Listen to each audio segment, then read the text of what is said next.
As a guest, she was willing to step up and answer table topics. And when we had openings for speakers, she was once again willing to step up, and she jumped right in. Josephine is working from Pathways Leadership Development. She's on level 1. This is, of course, her icebreaker speech. It's titled Fatherless Child. So please, let's give her a warm Toastmasters.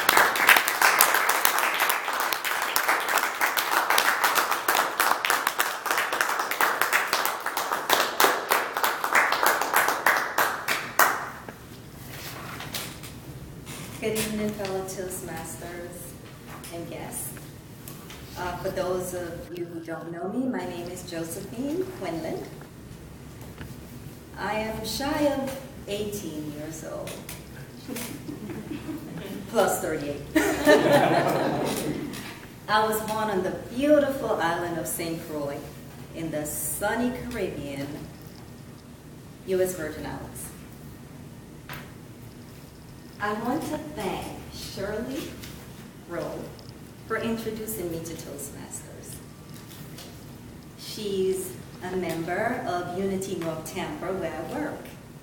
And she came up to me one day and she was like, I have something to share with you. And she went on and on about Toastmasters. And I can see her love and her passion for it. And so it made me interested. And so I came and I visited and I fell in love as well. And I appreciate you guys and I thank you for welcoming me as well. My mother and my father were very much in love.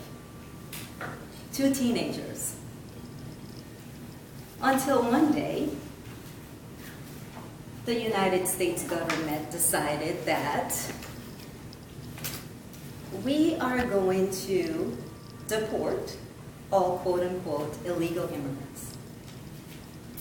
My mother was from a beautiful island called Antigua, and my father was from another beautiful island called St. Lucia, both in the Caribbean. They were able to migrate to the U.S. territories back in those days, the early 60s, 70s.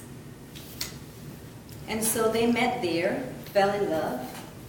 My mother conceived. And while my mother was pregnant, they decided that they were going to deport the illegal immigrants. And this was 1971. So they sent my father back to St. Lucia. And my grandfather, having some influence in how things happened at the time because he was a school principal, made it where my mother could stay in the Virgin Islands. And I was born there. Shortly after I was born, they deported her. Well, my grandfather couldn't take care of a newborn baby, so of course she had to take me. So I was raised in Antigua until I was about 13. Never saw my father, never met him. My mother never spoke of him. I had no clue about him. I knew he existed, but I didn't know him. When I turned 18, graduated high school, I got a call one day that my father wanted to make contact with me.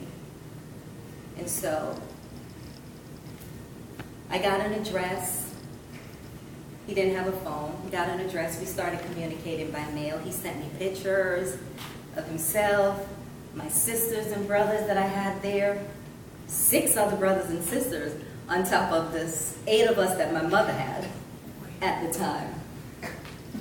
Big family. My grandparents were both from India. I saw pictures, never got a chance to meet them. He wanted me to come and visit, but unfortunately they transitioned on before I made it to St. Lucia.